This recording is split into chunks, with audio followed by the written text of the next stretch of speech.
د سولې به اوربند سره واده وي زنده‌باد راټول به شیشمباغ ته پښتانه وي زنده‌باد.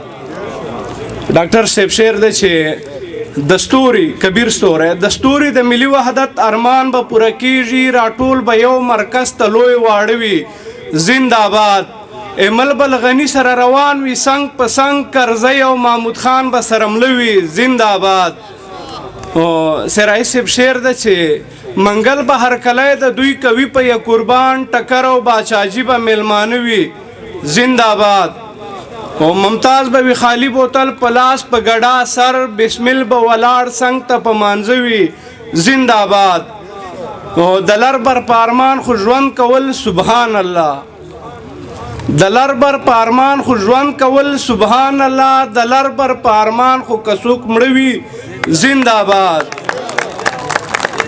مهرباني د لر بر په ارمان خو ژوند کول سبحان الله د لر بر په ارمان خو که څوک مړه وي زنده‌باد. او حضرت صاحب شعر دی چې د جنگ د پلویانو سترګورو شمخ تور د امن په مسلک خو کړانده وي زنده‌باد.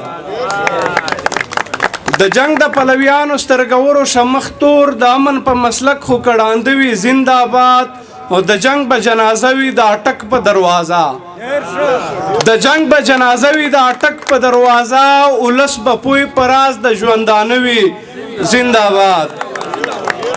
او اخیر شعر ده چې نوید چې دا څنګه په لفظونو کې لیده شي نوید نو کدا سي خو دې زړه وي زنده‌باد. مهرباني توجه